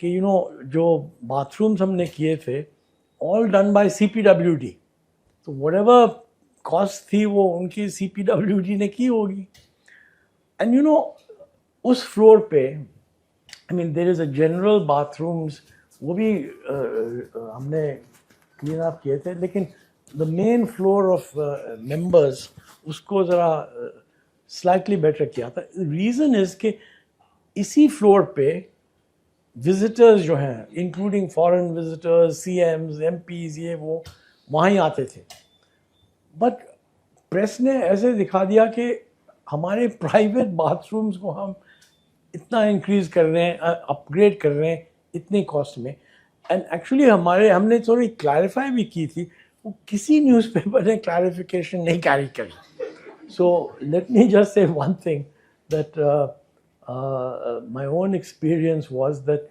in those days, the press, though free, was also largely irresponsible. They could say whatever the hell they like. चलिए ये तो एक बात हुई. दूसरी आप क्या कह रहे थे? RTI. भाई देखो RTI ये लॉन्ग टर्म रिफॉर्म होता है और आप कैसे उसी में भी देयर आर सम प्रोविजंस के you can refuse to answer etcetera और डिफरेंट टाइम्स में उसको इंटरप्रेट करेंगे डिफरेंटली. बट मेरे ख्याल आज भी RTI इज़ बीइंग यूज्ड. काफ़ी इंफॉर्मेशन जो लोग रिपोर्ट करते हैं वो RTI से मिल जाती है. And I do think it's very important क्योंकि अदरवाइज़ ये जो सरकार में आप जो भी मर्जी कर लो और इन्फॉर्मेशन ही नहीं मिली, दिस इज़ रॉन्ग. लेकिन इसकी RTI की यूज़ एडिक्वेटली नहीं हो रही. मेनी ऑफ द थिंग्स जो आप लोग न्यूज़पेपर्स में आते हैं वो पता नहीं वो बिहार का ब्रिज था और सेगमेंट गिर गया तो आई डोंट नो किसी ने RTI निकाली है कि भाई कितने कंप्लेंट्स थे उनको. मैंने न्यूज़पेपर में देखा है कि भाई कंप्लेंट थे कि ये स्टेबल नहीं है लेकिन इसका किसी ने अटेंशन नहीं दी इस पे एट्सेट्रा. सो ऐसे I think RTI is good thing and I think it has stayed. Nobody has said कि you should get rid of it.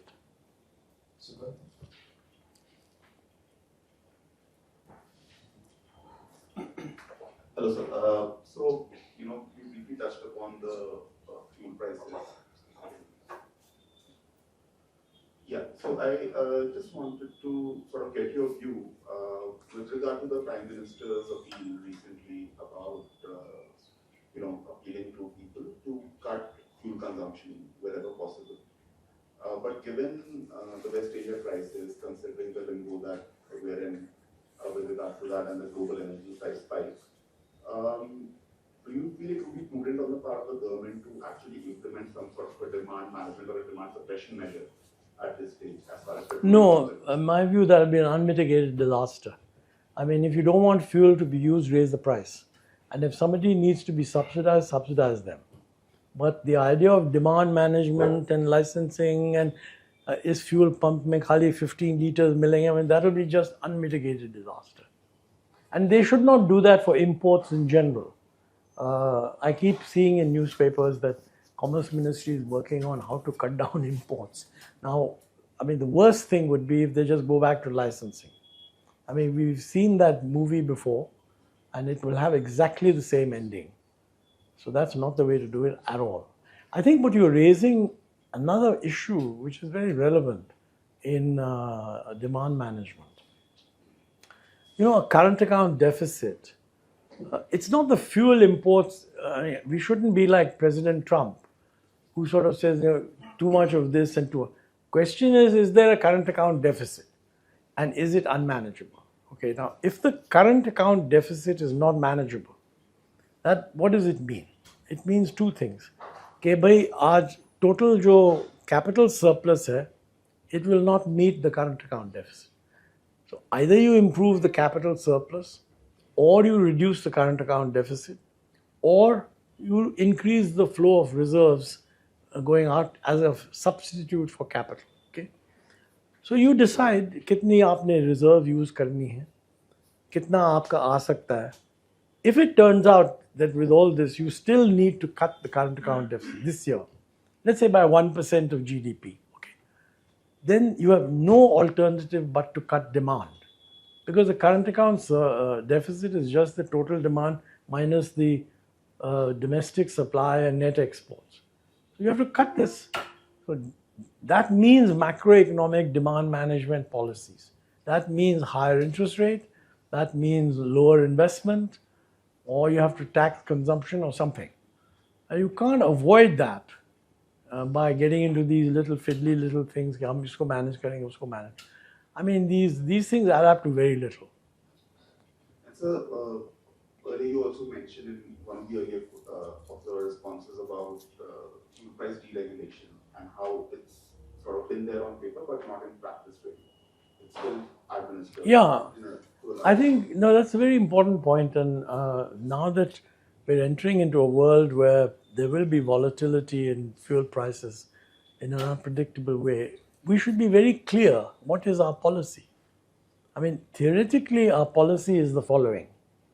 कि Indian crude जो है, which ONGC and so on are producing, that is supposed to be paid the world crude price.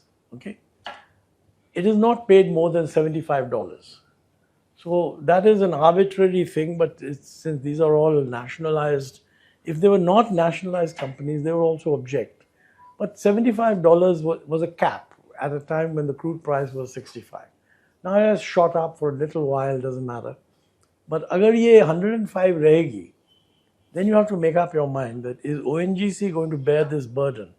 That is, they're going to be providing fuel which otherwise they could export, but you are keeping it low. That's one point. Second is, how are the oil marketing companies supposed to price their refined product? Now, over there, one approach is that if it's deregulated, then there's nothing for you to do. Let them price it. I mean, whoever is making a profit will make a profit. And if Reliance is a much more efficient refiner, and even IOC more efficient refiner than Hindustan Petroleum, then their prices will be lower, and Hindustan Petroleum will have to charge the same price, and they make a loss. And if they can't improve their efficiency, then a year or two later, they should be privatized. That's the correct way of doing it, right? But I think we have not clarified what does deregulation mean. At the moment, if you look at the numbers, deregulation means that the oil marketing companies get together and at 6 a.m. they announce the price. That is not deregulation. That is just, oligopolistic price fixing. And they're continuing to bear losses. Obviously, it's an unusual circumstance. So I think the government has to make up its mind. Is it going back to a regulated system, or does it want to have it deregulated? So what would you, like, as an economist, prescribe? Is a deregulated system better in times of volatility? Because the arguments of the government side usually has been that the past 5-6 years have seen incredible volatility, right, from the post-COVID demand surge, then the Russia-Ukraine war, etc. So by keeping prices stable, the second-order effects on the economy as well as the consumers have been mitigated to a large extent. But at the same time, the other argument is that had the prices been allowed to be actually deregulated in the true sense of the word, then all the demand management issues would not have been there, because demand would automatically have been moderated when prices would have shot up. So over a longer term, how do you... Look, my instinct on this is that Vijay Kelkar was right, that we should deregulate oil prices. He said that in 2002. And I think it was right then, and we didn't fully do it. What did we do? This government had a bigger, the poor old UPA felt the rising price of crude oil and so on. They had to pass it on quite a bit. This government had a big advantage because the price fell after about 2014 downward. So you see this complaint that when the price fell, we didn't allow the retail price to fall, but we soaked up the thing partly by higher duties and partly by allowing very large profits. Now, I've not seen an actual working out. What do you regard as a large profit? See, one interesting thing would be that if you took profit of the refining companies as a percentage of sales, and let's say prior to the rise in price, if you found some area that was reasonable and you said X% profit is reasonable, then later on what happened was that a lot of this profit was soaked up by higher duties, which helped the fiscal situation, and some of it went into higher profitability. I don't know how much of it was higher profitability. I suspect a fair amount was, which is why the company is not kicking up too much of a fuss right now, because they keep saying we made a loss in this quarter, but in the previous quarter they made huge profits. And they're sort of expecting that now that the thing is settled down, there will be some reasonable resolution. I think the reasonable resolution is that we should say that, look, we're serious about deregulating oil prices. This is the system, this is how it works. But this process that's been And remember that, as the number of users, cars, etc., increases, raising the price of petroleum products is a way of encouraging EVs. So the idea of keeping, on the one hand, say we must do EVs, on the other hand, subsidize petroleum, it makes no sense at all. So does this process give reforms a bad name? In the sense, if the process that's been adopted, does that give reforms a bad name? In the sense that you deregulate it in a manner where if the prices go down, the government soaks up the benefits either through duties or it goes into the balance sheets of the OMCs and it shares with the government the proceeds as dividends. But when it goes up, there is a compelling need to pass it on. Well, we didn't do that until more recently. So some squeezing was done. The government reduced its excise duties. But the total tax that the government takes out of petroleum is very high. And we have consistently argued in international settings that don't bug us too much on carbon tax, because as far as petroleum is concerned, there is a carbon tax.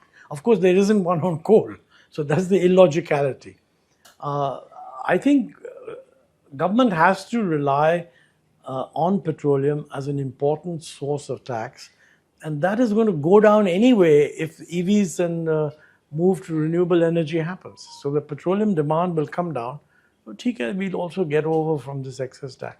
But I think now we should definitely move towards a deregulated system. And whether we do it immediately, or we do it 3 months later, 4 months later, let's see how the system works. I mean, if the economy is looking good and we manage it well, and maybe international situation becomes favorable, and the efforts you make to encourage foreign direct investment, bring in more foreign direct investment, I think by the next budget there should be a clear statement that we are going to deregulate, so that everybody knows what the thing. I mean, look, this is a big enough country to take this little bit of deregulation, otherwise you have a terrible situation. I mean, every joint secretary in the system will be running around trying to control whatever he's responsible for. And that's not what we need if we want growth. So, as a layperson understanding of when you were in government, during Dr. Singh, was there were multiple voices, sometimes at odds with each other within government, whether it's a function of coalition, NAC, and planning commission, and we have that sense. Now, perhaps there's less of that sense with the BJP government, which has broadly been a single-party government and now it is a coalition. Do you think that creative tension was productive for policy making and made it more nimble or not? And how do you see that vis-a-vis now, where, say, like the phrases like policy paralysis were used by the detractors of that government? How do you see, is that paralysis over with a single party government, or is it deepened, or is there more creativity or less? To be honest, you're raising a very interesting question. I'm going to avoid giving you a direct answer, simply because this is one of the most interesting things to look at. That to what extent does a coalition government get caught in multiple pressures? The short answer is, obviously, if you're a coalition government, you have to be careful about all these things.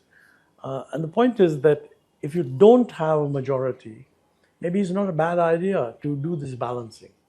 If you have a majority, you have the opportunity to say, yeah, I've heard you, but this is what we're going to do. And then you're going to be judged in the end by performance. So I wouldn't make it a virtue that we should keep having debates endlessly.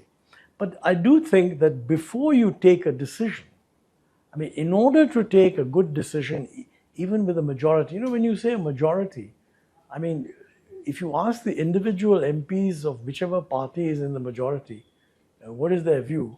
Even the Narasimha Rao MPs would not have supported what Narasimha Rao Manmohan Singh did. So let's not overdo.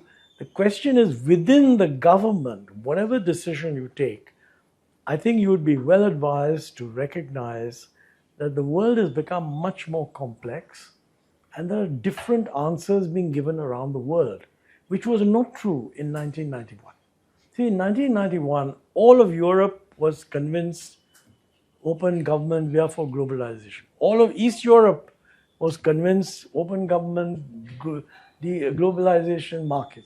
All of China was yearning to get into that, and all of America was sitting happily doing all this stuff. That's no longer the position today. I mean, there's Mr. Trump saying singing his tune. There's Mr. Putin and Mr. Xi Jinping singing their tune. There's the Europeans with a totally different view. The Japanese, the Koreans, all of them have different perspectives. So whoever is deciding, I mean, I hope that they're taking a decision based on an awareness that, look, we have a choice between these four alternatives. These are the pluses and minuses of each. Now you take a view.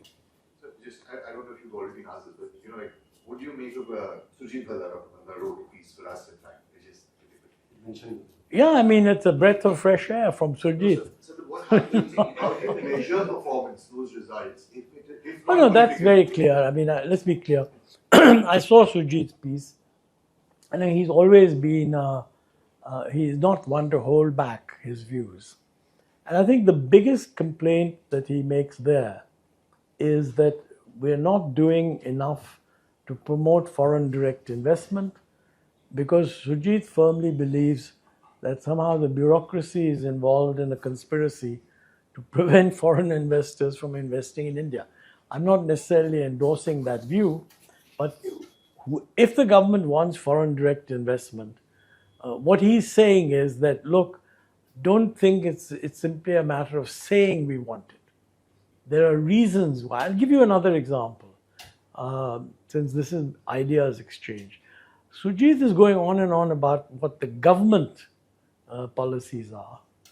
But you know, I have heard that many foreign investors are also concerned that the system, the legal system in India, does not allow early resolution of disputes of a purely commercial kind. I mean, you come in and invest with a partner. Obviously, this doesn't apply to the Foxcons and the chip manufacturers. And I mean, these are guys who are bringing in technology. So even if you took away their factory, they'd be quite happy to leave, because you wouldn't be able to manufacture whatever they manufacture. But a simple thing, you know, much lower level, etc. Guy comes in, does a joint venture, produce some component of some battery or something or the other, and he has a dispute with his partner. The fear is that partners very routinely put in complaints that the foreign investors engaged in fraud. Now, if you, in our system, if you allege fraud, and which you can very easily allege, then it becomes a criminal matter, and it's handled in a different way.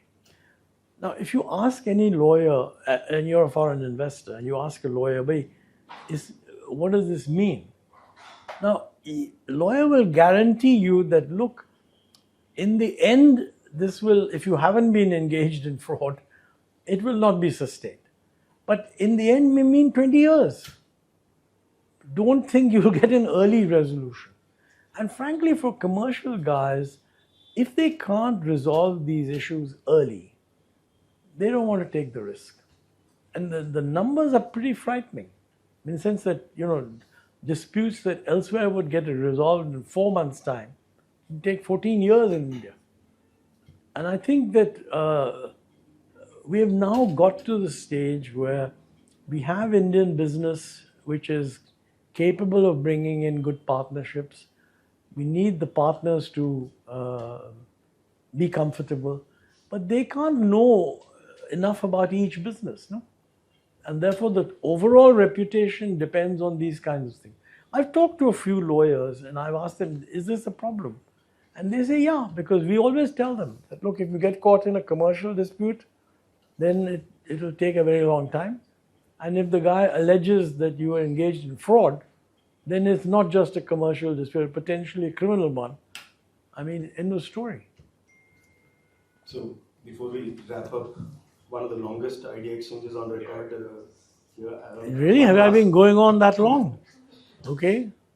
I had one last question. Yes. How do you look at the past 2.5 terms of the Modi government?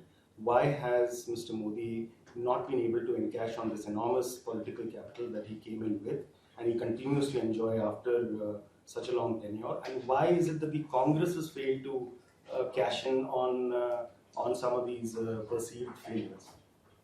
I can't answer why the opposition doesn't do what it does. That they are the sole explanators of what they do. But I think it's difficult. I don't know whether, since I have no way of knowing what is going on inside, I have no idea what alternatives are being posed. Is it the case that it was just assumed that we are actually doing very well? And that part of the problem, if you ask me, is that, if you look at India's growth rate from the bottom of the COVID, it looks very impressive, 7.8%. If you look at for the first normal year before COVID, it's 5.8. So first is the internal judgment. Are we doing well or are we not doing well? My guess would be that 6% is not unfair, 6%. And you'd have to say that 6% is not bad either, okay? But it's not what you need for Viksit Bharat. I have no idea whether internally the government, the finance minister, the prime minister and others, whether this is being brought home to them or not.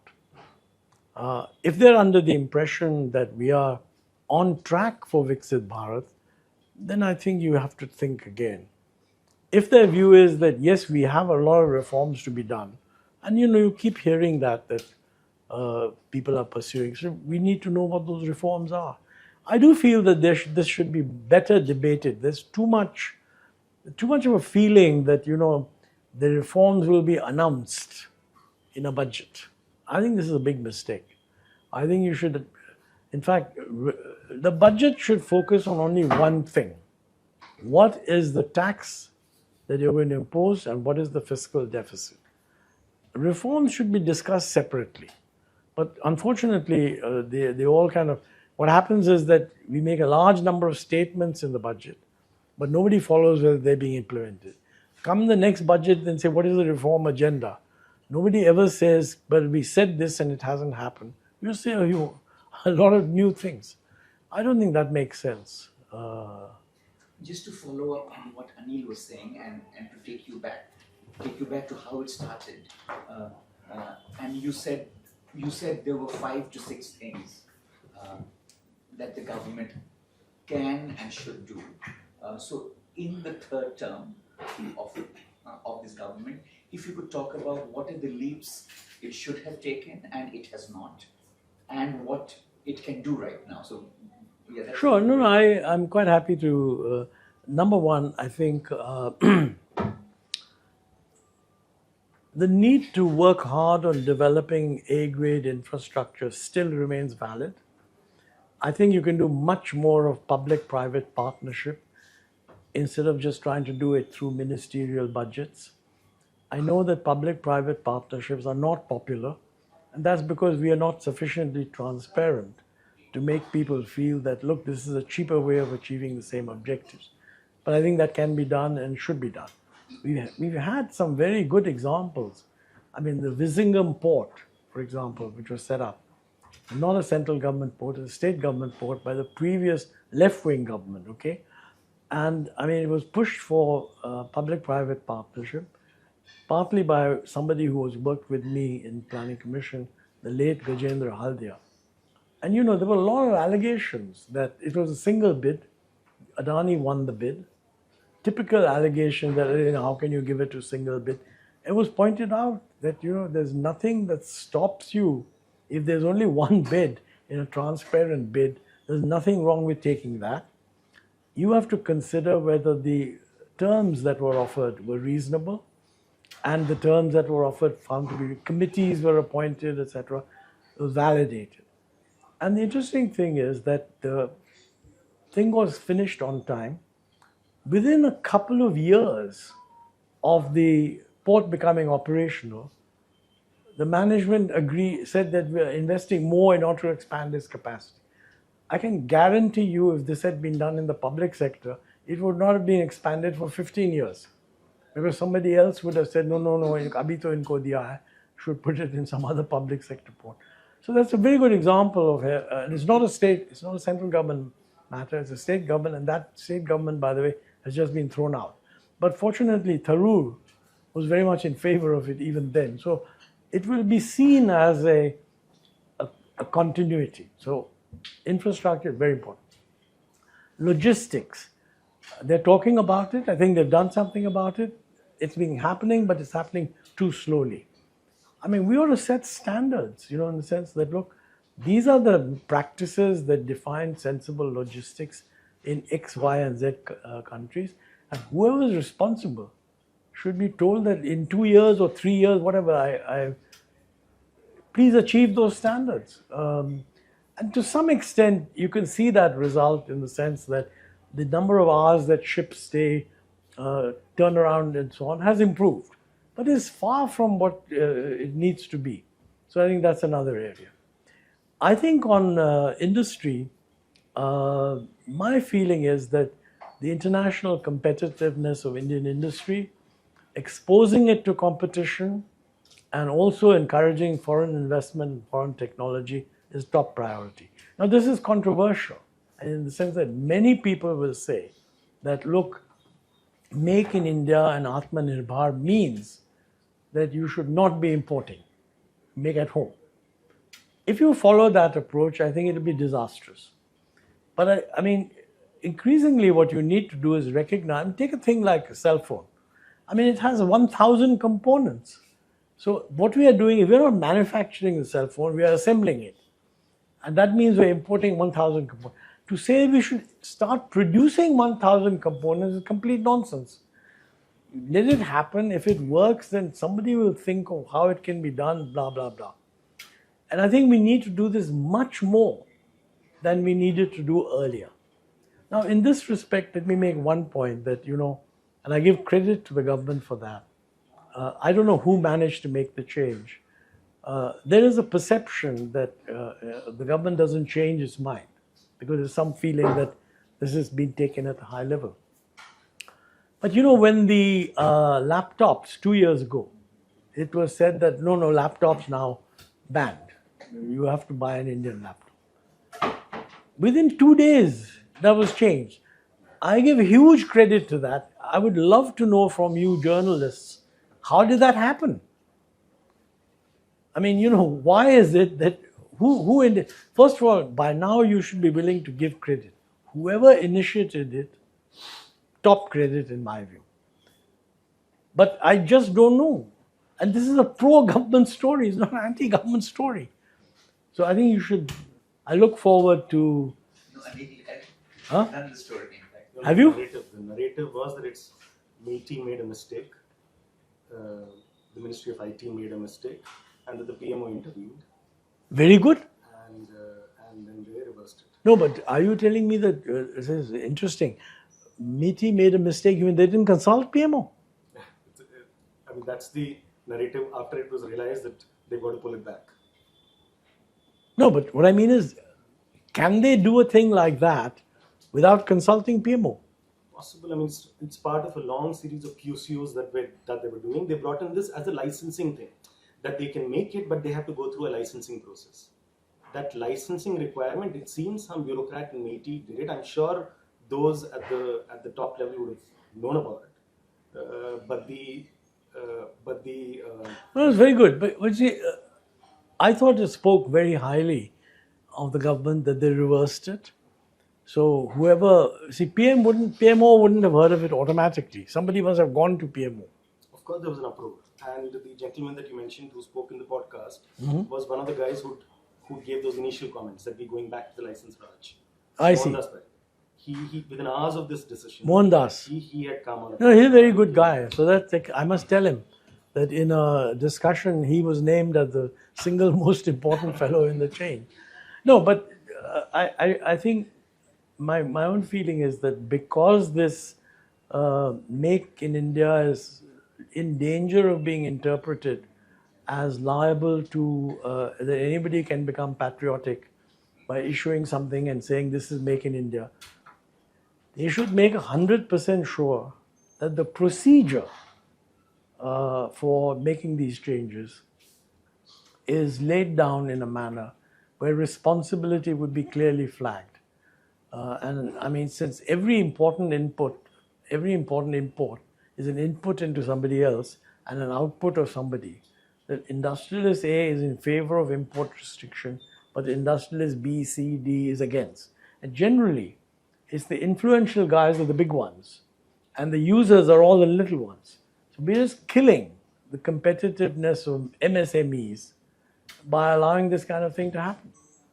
So, this is something that should be somehow given high degree of attention to. I also said that on a major rethinking on the BITs, which will be relevant also for the EU investment agreement. This should be a very high priority. Again, it should be done transparently. Somebody should put out a working paper saying, this is what we are planning to do. Anybody has a view, let us know in 2 weeks' time. Sabko bhej do, CII and all these fellows, so that they get a chance to look at it. I certainly think we should join the CPTPP. It would be the single biggest signal we can give. Because already, I think the joining of UK and EU has been seen by people. It enables us to, as it were, give the lie to President Trump that India is a tariff king. Because you can say, what are you talking about? I mean, we've lowered it. We've agreed to free trade with UK, EU, EFTA. That's good. It must be done with CPTPP also. Now, quite honestly, if all these things are done, I'd be very happy. Thanks so much, sir, for your time, and I think we should move for lunch. Yeah, I have a sort of somewhat upset stomach, so I brought my own khichdi thing, which I think was somewhere here. Yeah, I hope you haven't exported it.